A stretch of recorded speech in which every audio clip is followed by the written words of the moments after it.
ప్రపంచంలోనే అతిపెద్ద ప్రజాస్వామ్యమైన దేశంలో ఎన్నికలు లేకుండా దశాబ్దం గడిపిన రాష్ట్రం జమ్మూ కాశ్మీర్.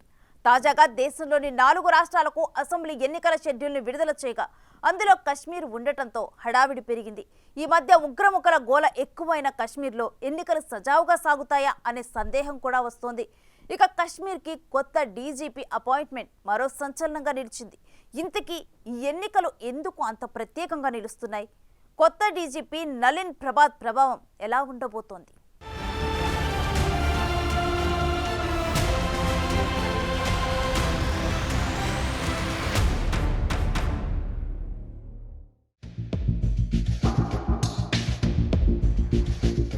జమ్మూ కాశ్మీర్ పేరు ఎప్పుడు విన్నా ఏదో అలజడి రేగిందనే ఆలోచన సాధారణంగానే వస్తుంది. ముఖ్యంగా ఏ బాంబు పేలిందో, ఎంతమంది ఉగ్రవాదులు పట్టుబడ్డారో, ఎంతమంది సైనికులు ప్రాణాలు కోల్పోయారో అని కలవరం కలిగించే అంశాలే గుర్తుకొస్తాయి. నిజమే, రావణ కాష్టంలా కశ్మీర్ ఎప్పుడూ కాలుతూనే ఉంటుంది. ఒకవైపు ఉగ్రవాదులు, మరోవైపు రాజకీయాలు కశ్మీర్ని వార్తల్లో ఉడికిస్తారు. ఇక కేంద్రంలో బీజేపీ అధికారం చేపట్టినప్పటి నుండి కశ్మీర్లో రాజకీయం మరింత రాజుకుందనడంలో సందేహమే లేదు. ఒక దశలో జమ్మూ కశ్మీర్ పరిస్థితులు సినిమాలకెక్కి సంచలనం సృష్టించాయి. నిజానికి కశ్మీర్లో ప్రజల స్థితిగతుల సంగతి మెయిన్ స్ట్రీమ్ భారత ప్రజలకు ఏమాత్రం తెలియదనడంలో సందేహమే లేదు. అక్కడ జరిగే ఉగ్రదాడులు, కశ్మీర్ చుట్టూ తిరిగే రాజకీయాలు మాత్రమే భారతీయ ప్రజలకు తెలిసే అంశాలు. ఇప్పుడు ఇలాంటి రాష్ట్రం కాదు, కేంద్రపాలిత రాష్ట్రంలో ఎన్నికల హడావిడి ఆసక్తిని రేపుతుంది. 6 ఏళ్ల క్రితం గవర్నర్ పాలన వచ్చిన తర్వాత కశ్మీర్లో ఎన్నికల రచ్చ సుప్రీంకోర్టుకు చేరింది. దీంతో ఈ ఏడాది సెప్టెంబర్ చివరిలోపు ఎన్నికలు నిర్వహించాల్సి వచ్చింది. కాబట్టి మహారాష్ట్ర, హర్యానా, జార్ఖండ్తో పాటు జమ్మూ కాశ్మీర్ అసెంబ్లీకి ఎన్నికలను నిర్వహించనున్నారు. హర్యానా అసెంబ్లీకి నవంబర్ 3తోనూ, మహారాష్ట్ర అసెంబ్లీకి నవంబర్ 26తోనూ గడువు ముగియనుండగా జార్ఖండ్ అసెంబ్లీ గడువు జనవరి 2025తో ముగుస్తాయి. ఇక జమ్మూ కాశ్మీర్లో 2014లో చివరిసారిగా ఎన్నికలు జరిగాయి.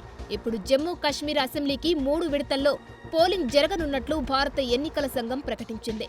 సెప్టెంబర్ 30 లోపు ఎన్నికలు జరపాలనే సుప్రీంకోర్టు ఆదేశాల మేరకు సెప్టెంబర్ 18, 25, అక్టోబర్ 1న జమ్మూ కాశ్మీర్ అసెంబ్లీ ఎన్నికల పోలింగ్ను నిర్వహించనున్నారు. ఇక అక్టోబర్ 4న జమ్మూ కాశ్మీర్ అసెంబ్లీ ఎన్నికల కౌంటింగ్ జరగనున్నట్లు ఎన్నికల సంఘం ప్రకటించింది.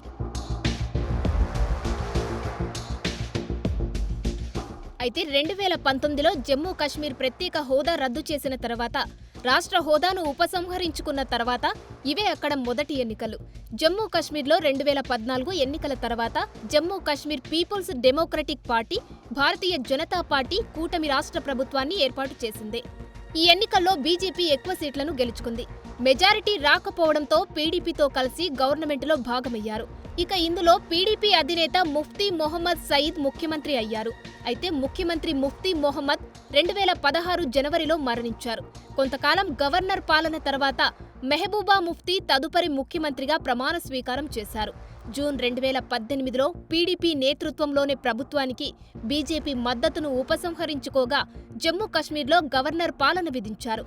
ఆ రాష్ట్రంలోని రాజకీయ పార్టీలు ప్రభుత్వాన్ని ఏర్పాటు చేయడానికి రెడీగా ఉన్నామంటూ గవర్నర్కు లేఖలు పంపినప్పటికీ నవంబర్ 2018లో జమ్మూ కాశ్మీర్ గవర్నర్ సత్యపాల్ మాలిక్ రాష్ట్ర అసెంబ్లీని రద్దు చేశారు. ఇక డిసెంబర్ 2018న రాష్ట్రపతి పాలన విధించారు. తర్వాత 2019లో జమ్మూ కాశ్మీర్కు ప్రత్యేక హోదాను కల్పించే భారత రాజ్యాంగంలోనే ఆర్టికల్ 370 రద్దు చేశారు. దీంతో జమ్మూ కాశ్మీర్ రాష్ట్రాన్ని జమ్మూ కాశ్మీర్, లడఖ్ కేంద్రపాలిత ప్రాంతాలుగా విభజించారు.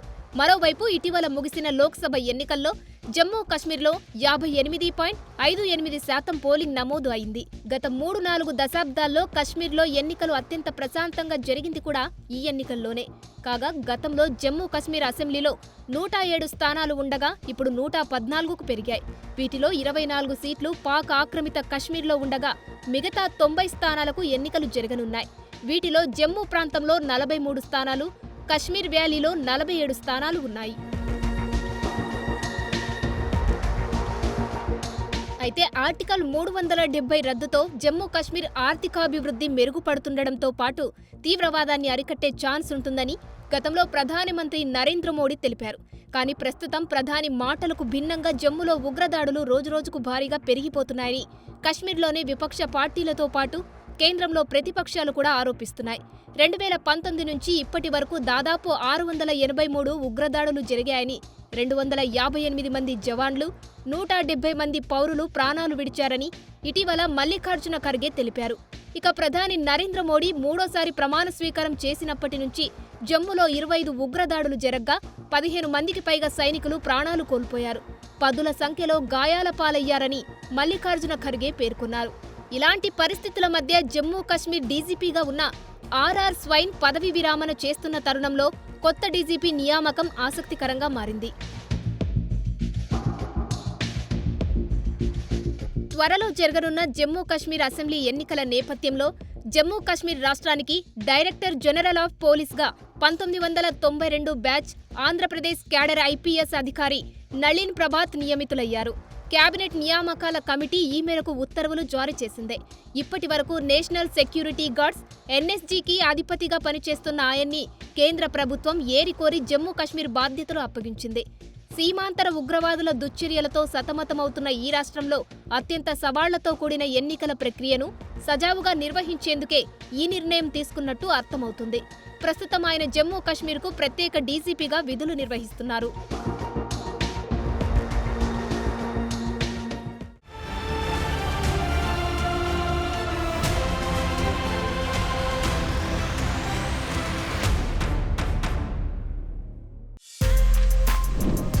For more videos like this, subscribe Big TV channel.